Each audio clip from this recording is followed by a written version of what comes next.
Good morning, Black family. I know I should be asleep by now, but it ain't happened yet. So Nene said go ahead and roll up a blunt. So go ahead and take one to the head, browse the internet a little bit. Everybody and their mama in this house is asleep but me. Thought all that work I did out in that heat would wear me out. It wore my dog out. We went for a long walk around the big block today. She's next to me in her little bed, knocked out. Just finished uploading Grandmaster J, his IG. Yeah, Yuck Mouth up on there. And then Beachy X came in. They were talking about that hating motherfucker, Tariq Nasheed. I don't understand that, brother. Honestly, I don't. And his actions lately has been kind of reckless and all the way disrespectful, like he always is. Nigga gonna learn though. I kind of figured this nigga was moist and shit when he went after Michi X. You know. And I'm sorry, there's nothing really proud to be bragging about that you's a pimp or tried to be a pimp, one of the two. I want to know what type of bitches this motherfucker be pimping because the motherfucker looks and sounds and acts moist like a motherfucker. Oh, moist lip licking motherfucker. Sucking his lips like a female and shit. Then he wants to go after brother Grandmaster J, who has over 3,000 people backing him for a good cause. What does Tariq Nasheed put together? Except bullshit sales for some Ogun juice, and this nigga selling pepper spray now? Okay.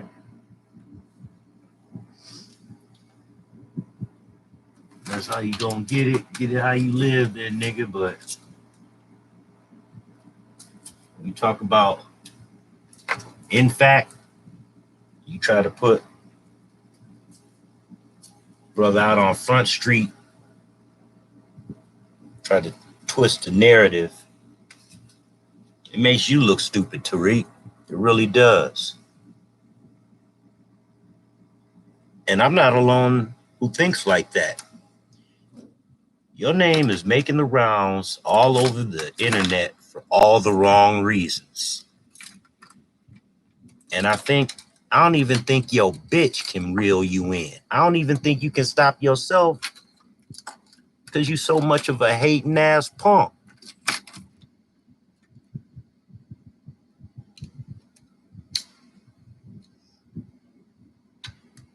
I had a gang of motherfuckers calling Michi X's son up at the prison trying to get that motherfucker to get solitary confinement. That's a hoe ass move right there, man. For real. You don't get no cool points for no shit like that. And all that money that you collected for your little conference and shit, that's not gonna happen. When are all those people gonna get their money back, nigga? Or did you spend it for your first shipment of Ogun juice? Because we know how moist niggas like you gotta rob Peter to pay Paul. Oh, pussy motherfucker.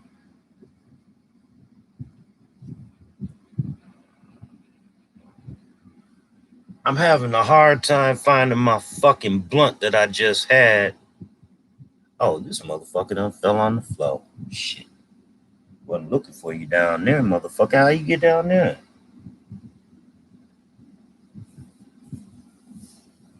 Right, let's get this to rolling. I'll be feeling sleepy in a little bit. Go on over and lay in my loft.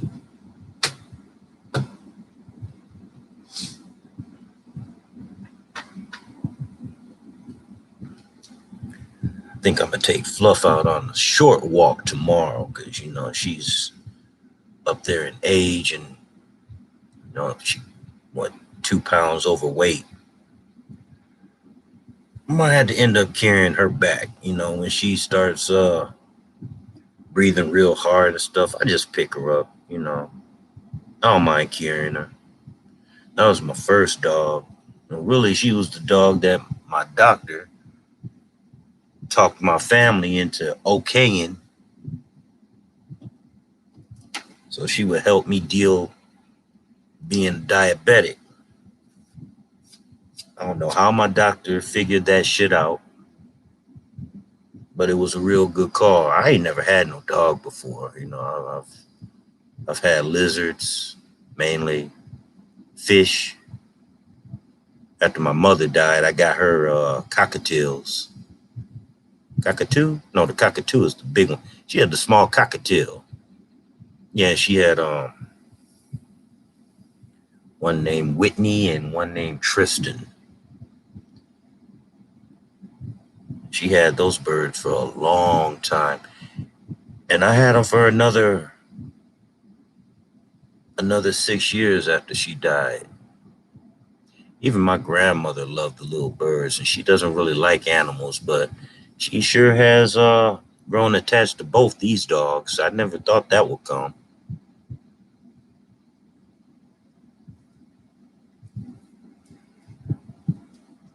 My dogs are kind of like kids,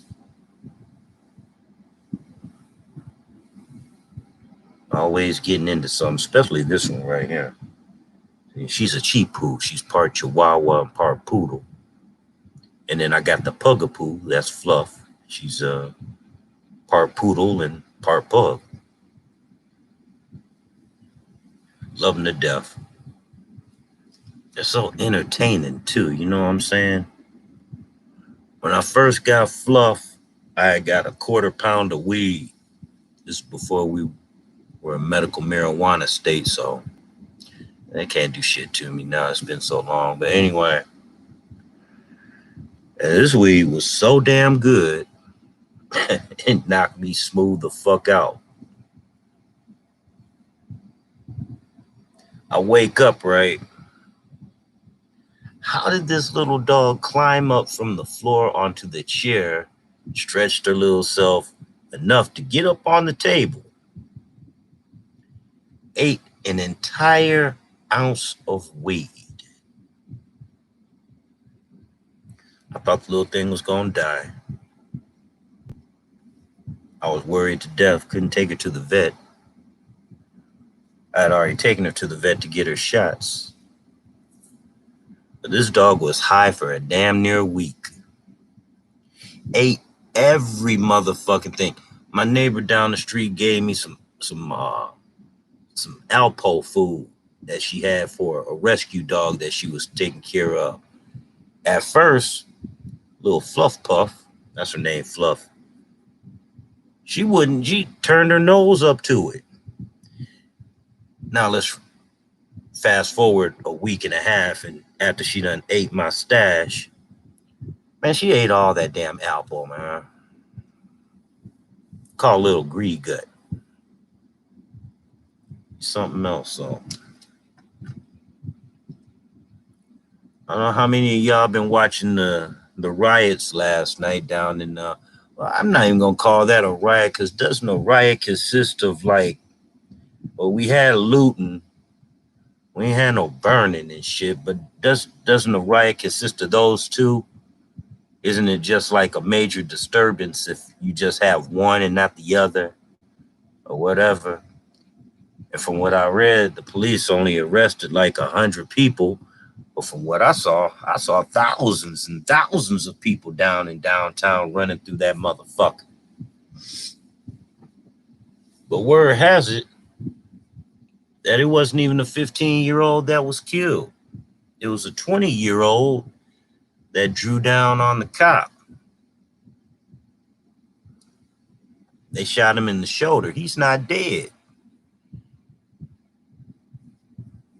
He's in serious condition, but that motherfucker is well alive. And how do we get from being 20 years old to 15 years old being shot in the back in the face?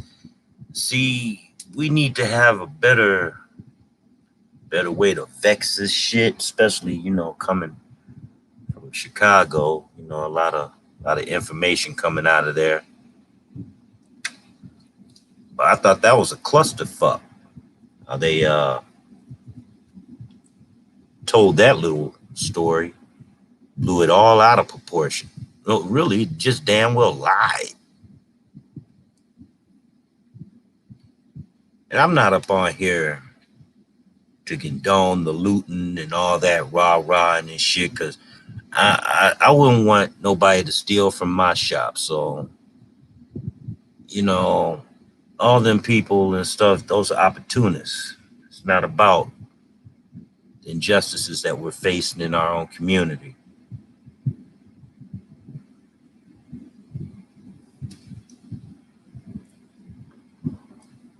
My granddaddy, when they had the riots in Detroit, it was before I was born.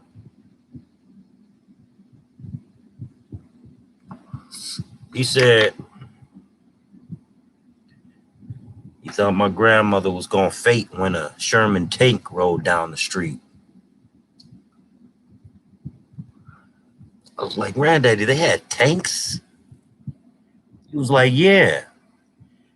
They loaded me in the car, right? We drove down from Ypsilanti to Detroit to their old neighborhood. I was about, 6 or 7 at the time. We took this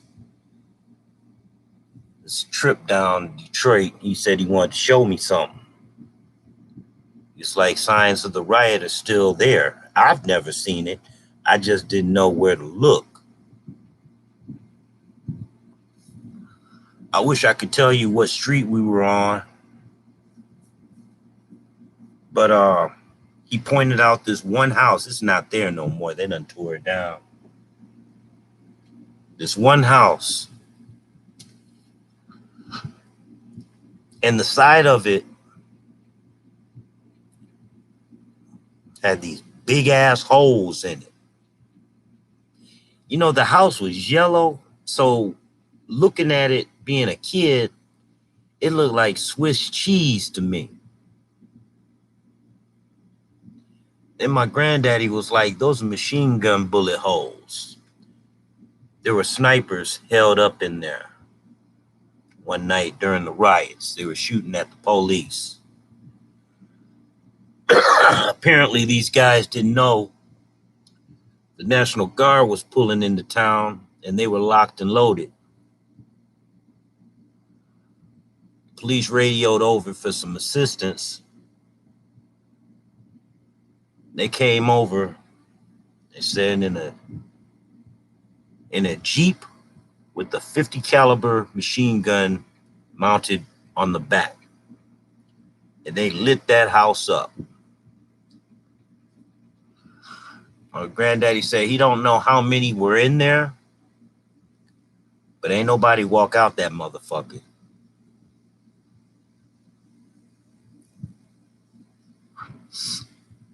Then all of a sudden, said the riot was over. And not a lot of people even know why that thing started. It was started because there's some Vietnam vets that just came back into the world from Nam. And they were at a Blind Pig, which is a non-licensed drinking establishment. It's like a hole in the wall that has this legal liquor, but they don't have no liquor license, so really it's illegal. It's I guess you call it a bootleg bar or some shit. I ain't never been to one. I don't drink. I smoke weed. But anyway, they had this stress, they call it stress. Four cops would ride around Detroit and just jacking up black men, just beating their ass, not making no arrests, just going in, creating a lot of havoc, creating a hostile environment. Well, these two GIs were having a party, and stress came in and crashed the party. And that is what they say started the riot. But then when you see the movie Detroit, and they talk about what happened in the Lorraine Motel with them two white girls that was hanging out with them two brothers, kind of makes you think, did it really happen like that? Or did it happen like what happened in the movie? It could be either or. Because still to this day, police don't like to see no brother with no white bitch. It don't matter if you married to her or what. They don't like seeing it.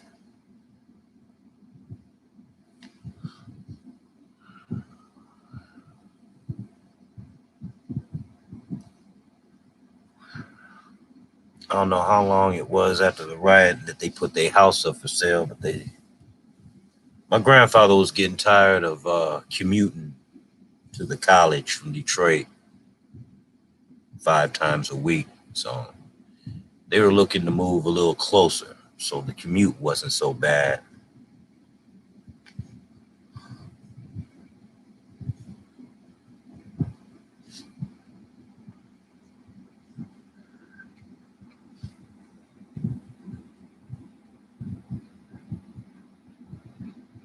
My grandfather could tell some hellifying tales. They were all true, but he was just so thorough and animated. It was something that I really miss. My grandfather had his stroke in 1987. That was the end of that. He still lived with us for 9 more years, but his teaching days, his carpentry, his management of his real estate and HUD houses, all that was over.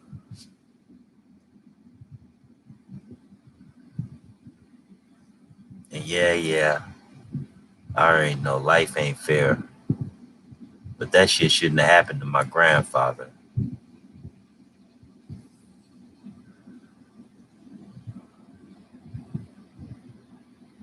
Because it left a lot of doors open for bad things to happen to people that were just starting out, like my cousin and myself.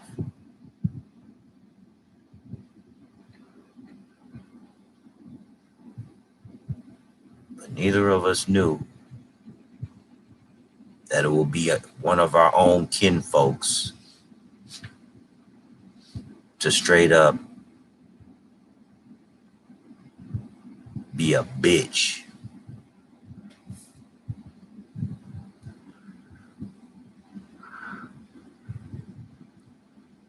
I don't really feel sorry for my cousin, though. I really never liked that motherfucker. He's always stolen my shit. And I don't feel sorry for him that he came out of the Fed pen using methamphetamines. Now, he came out snorting the shit, but once he touched down, got some works, started banging that shit. As a matter of fact, stole a majority of my insulin needles so he could do that bullshit over at his mama house. I was short on needles for like a month, man. because of this clown.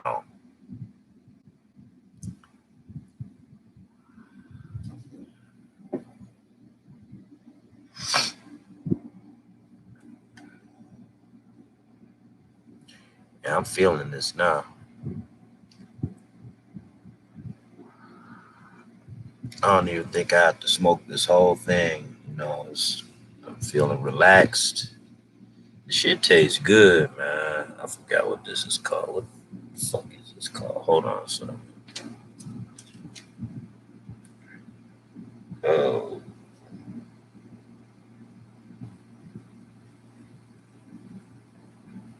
sorry, y'all. I can't see it. Now I have my glasses.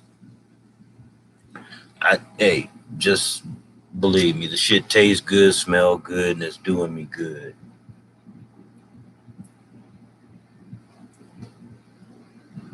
Oh, Miss Lily's up, huh? What you doing? Oh, oh, you want your blanket back on? Yeah. You put your blanket back on, you babe. There you go. How you get from being covered up anyway? You sleep wild. She sleeps wild as hell, man. It's like she's like laying on her side and stuff, and she's dreaming. You can tell that she's having a dream that she's running somewhere because her legs will still, all four of them, be going. Not going nowhere, just in the air, just going. I don't know what the fuck she's dreaming about, but she's she's something else.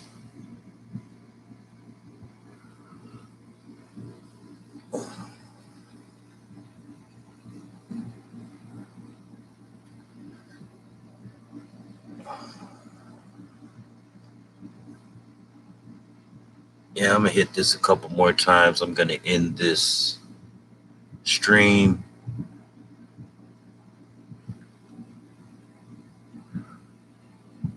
And I'll lay back and see what's on television. I got followed by quite a few people over on Twitter. It's cool. We're doing the ADOS thing. So I put in this ADOS hashtag, and everybody that's ADOS, we all follow each other. So I'm with that.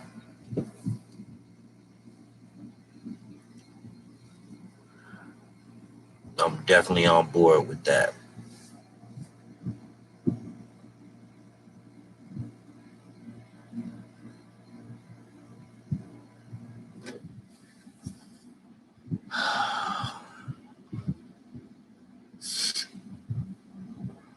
Yeah, I can wake up to this motherfucker right here.